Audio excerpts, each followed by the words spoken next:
안녕하세요. 일하는 게임TV 일김입니다. 오늘은요, 이 사진 보이시나요? 이 사진 아시는 분들 있을 것 같은데, 자, 새마을금고 남양주 동부지점의 사진입니다. 이 어떤 사진이냐면, 여기 오신 분들이 이제 새마을금고 남양주 동부지점에 돈을 맡기신 분들이 이제 돈 찾으러 오신 거죠. 네. 전 이 사진을 보고, 이게 새마을금고가 위험하다 보니 기사들이 팍 나긴 했는데 전 이 사진 보고 무슨 생각을 했냐면 미국에서 실리콘밸리뱅크 은행이 파산할 때는 저기 다 이렇게 어플로 뱅크런을 했다는 얘기를 하던데 우리는 이상하다. 대한민국 IT 강국인데 다 같이라는 생각을 네, 이런 생각을 좀 했습니다. 네, 근데 어쨌든 간에 이게 이 뱅크런이 일어나면 은행들이 버틸 수가 없는데 새마을금고에 무슨 일이 일어난 건지 우리 한번 살펴보도록 할게요. 새마을금고에서 두 달간 7조 원이 이탈이 되면서 위기설이 떴는데요. 자, 뭐 이렇게 PF 대출이 문제가 됐죠. 부동산 PF 대출이 문제가 돼서 연체율이 올라가고 있는데, 자, 그러면 우리는 이 기사를 보면 생각을 할 수 있습니다. 대체 7조 원이라는 금액이 새마을금고에 있어서 얼마만큼의 금액이냐? 라고 생각을 해보면 새마을금고 전체 수신 잔액이요. 260조랍니다. 260조에 7조 원이면 얼마 안 되죠. 7조 원은 굉장히 큰 금액이지만 새마을금고가 전체 가지고 있는 돈에 비하면은 얼마 안 되는 금액입니다. 얼마 안 되는 금액이긴 한데 그래도 어쨌든 연체율이 오르고 있다는 것은 큰 문제이기 때문에 정부에서도 대책을 내놨죠. 그래서 연체 상위금고 100개를 집중관리 하고요. 그 다음에 사업장별 지역본부별 담당자 배정해서 운영하겠다고 했고, 그 다음에 유동성 비율, 대출 한도, 대손 충당금 적립 비율까지 이렇게 점검을 하겠다, 확대하도록 하겠다라는 이게 대책을 내놨고요. 그다음에 이거 지난 영상에서 제가 이 사진을 보여드리면서 웃었는데 처음 보시는 분들을 위해서 한상섭 행정부 차관님이시죠.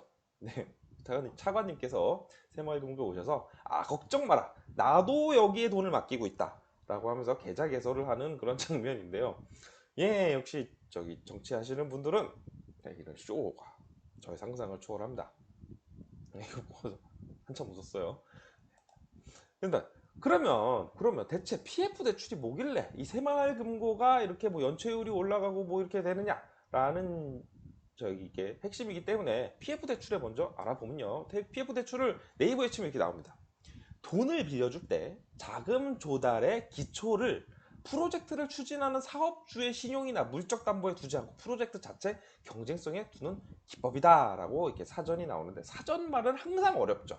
쉽게 얘기하면 은행에 찾아갑니다. 은행 또는 금융기관에 찾아가서, 왜냐하면 이 PF 대출은 지금은 이제 새마을금고가 문제라고 했는데 그 전에는 저축은행이 문제였죠. 저축은행을 단속을 했더니 이제 PF 대출 어디 가서 받아? 증권사에 가서 PF 대출을 받았습니다.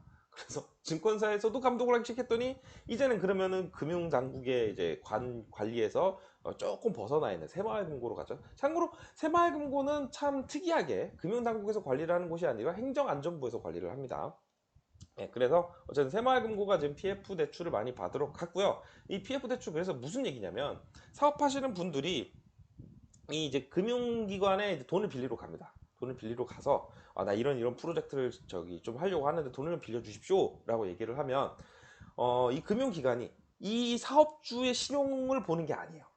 신용을 보지 않고 담보를 보는 것도 아니고 순수하게 이 프로젝트가 과연 성공할 수 있을 것이냐, 성공했을 때 돈을 얼마나 벌 것이냐, 요것만 가지고 판단을 해서 대출을 해주는 게 PF 대출이라는 거죠. 그래서 보통은 부동산 PF 대출이라 그래서 부동산 개발을 할 때 많이 하는데, 건설사들이 금융기관에 가서 부동산 PF 대출을 받죠. 좀 전에 설명드린 그런 이 부동산 투자가 얼마만큼의 수익이 날 것이고 이 부동산 투자가 성공할 수 있을 것이냐만 판단을 해서 PF 대출을 해줍니다. 그리고 건설사는 이 돈으로 건물을 줘서 분양을 받죠. 그래서 분양을 하게 되면 돈이 들어오니까 그 돈으로 금융기관에 대출을 갚습니다. 보통은 부동산 경기가 좋을 때는 이게 문제없이 돌아가죠. 왜냐?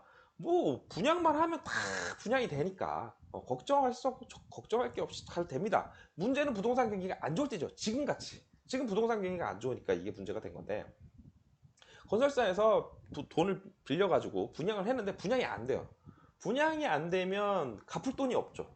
그렇게 되면 금융기관이 이게 한두 푼 대출해 준 게 아닌데 문제가 되죠. 그렇게 되면은 그 문제가 되는데, 그럼 PF 대출 이런 거 금융기관에서 왜 하냐, 위험하게 라고 하실 수 있겠지만, PF 대출을 만약에 안 하게 되면 만약에 정부에서 이거 위험하니까 하지 마 이렇게 많이 하게 되면 건설사는 건물을 지을 돈이 없죠. 돈이 없으면 건물을 안 짓겠죠. 대표적으로 아파트를 짓지 않겠죠. 그러면 아파트가 늘어나지 않으면은 공급이 부족해져서 우리 집값이 어떻게 되겠어요? 이게 계속해서 올라가겠죠. 그렇기 때문에 정부 입장에서는 이 PF 대출 아예 못하게 할 수는 없어요. 못하게 할 수는 없고, 그렇다고 지금처럼 계속 이게 감독하지 않고 막 이렇게 마음껏 해줘 이럴 수는 또 없죠. 그렇기 때문에 적정한 선에서 관리를 해주는 게 굉장히 중요한데, 이번 새마을금고에서 나온 EPF 대출이 어느 정도 위험성이 있고 어느 정도 관리되고 있느냐가 사실은 이 사건의 관건이라고 할 수가 있겠습니다. 이 얼만큼 되는지는 이제 기사가 나오는 거를 추이를 지켜봐야겠죠. 그래서 그러면은 내가 지금 새마을금고에 계좌가 있으신 분들 입장에서는 이게 제일 걱정이 되죠. 그래서 새마을금고가 망하면 내 돈을 받을 수 있는 거야? 내 돈은 안전한 거야? 뭐 은행이 망하면 5천만 원까지는 보장을 해준다는데 나는? 라고 생각하실 수가 있죠. 그래서 한번 살펴보시면은 새마을금고는 보통 이런 시중은행하고 다릅니다. 시중은행 같은 경우에는 은행이 망하면 아까 말씀드린 대로 예금보험공사에서 5천만 원까지는 보장을 해줍니다.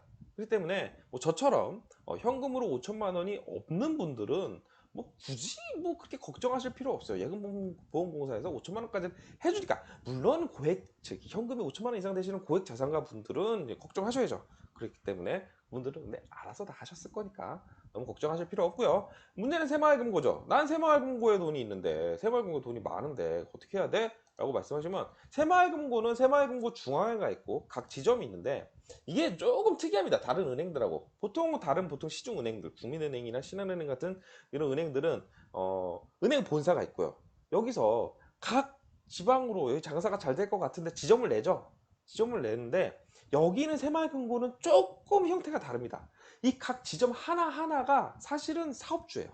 사업주고 이들이 모여서 이들의 연합체를 이루는 게 새마을금고 중앙입니다. 위에서 내려오는 게 아니고 밑에서 올라가는, 약간 은행하고는 반대되는 방식이죠. 그렇기 때문에 만약에 한 지점이 망하게 되면 새마을금고 같은 경우에는 예금보험공사에서 보장을 해주는 게 아니고 새마을금고 중앙회에서 여기 계좌에 있는 돈을 보장을 해줍니다. 근데 그게 5천만 원까지 보장을 해준다는 게 아니고 5천만 원이 넘어가도 보장을 해줍니다. 아, 그렇다면 우리는 다 새마을금고에 가야 되는 게 아닌가? 라고 생각을 하실 수 있겠지만, 대신 단점이 있죠. 뭐냐? 이 부실이 커지고 커져서 결국에는 새마을금고 중앙에까지 어떻게 손쓸 수 없는 데까지 가면 내 돈은 보장받을 곳이 없는 거죠.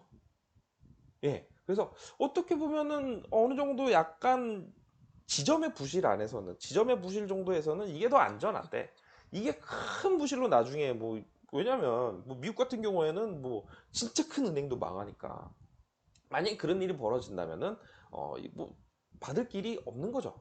물론 나라에서 가만히 그냥 두는 뜨고 있을 거라고 생각을 안 하지만 어쨌든 제도적으로는 그렇다는 얘기입니다. 그렇다고 한다면은 이제 여러분, 우리 새마을금고에 계좌가 있으신 분들은 이제 생각해야죠. 그래서 그럼 이 위기가 어디까지 갈 것 같은 위기냐라고 한다면, 여기서 또 이제 개인적인 생각인데, 이게 뭐 새마을금고 중앙회까지 영향을 줄 정도의 위기는 아니라고 생각을 합니다. 하지만 어디까지나 뱅크런이라는 거는 심리적인 부분이 크기 때문에 사람들이 그래도 나는 불안해라고 하면서 새마을금고에 모두 찾아가서 돈을 빼게 되면, 이런 뱅크런을 버틸 수 있는 은행은 사실 없죠.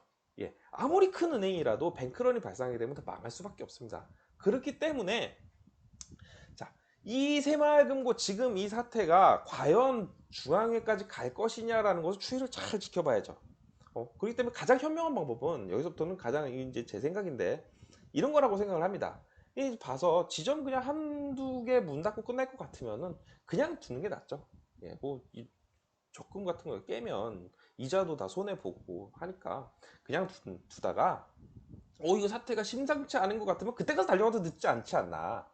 야, 물론 이제 이 영상을 보시는 분들이 너는 저기 네가 계좌가 없으니까 그렇게 얘기하는 거야 라고 말씀하실 수 있겠지만, 예, 물론 저는 계좌가 없습니다. 왜냐하면 지난 영상에서도 말씀드렸는데 우리 동네에 새마을금고가 없어요. 예, 저희 동네에는 사실 은행도 사실 거의 없어요. 은행을 가려면은 버스 타고 가야 돼요. 예, 걸어갈 수 있는 은행이 하나도 없습니다. 저희 단지 안에 ATM기만 하나 있습니다. ATM기, 그것도 새마을금고가 아니고 기업은행 ATM기만 딱 하는 데 있기 때문에 저는 새마을금고 계좌가 없습니다. 근데 그렇기 때문에 좀 더 객관적으로 말씀드릴 수 있을 것 같아요. 예. 제 생각에는 이 추이를 좀 지켜보다가 이거 정말 심상치 않겠네, 이거 심각한데? 라면 그때 가서 저희 돈을 빼도 늦지 않을까. 왜냐하면 아까도 처음에 말씀드렸지만 지금 누가 저기 지점 가서 이렇게 말씀드리면 아까 저기 사진에 계신 분들이 욕할 수도 있겠네요. 예, 여러분들은 저기 이걸로 빼면 되잖아요. 핸드폰 다 해지 되잖아요, 요즘에. 때문에 크게 걱정하실 필요는 없지 않을까라고 생각을 합니다. 예, 오늘 영상은 여기까지 하도록 하겠고요. 예, 보시고 좋아요와 구독 꼭 좀 부탁드리겠습니다. 감사합니다.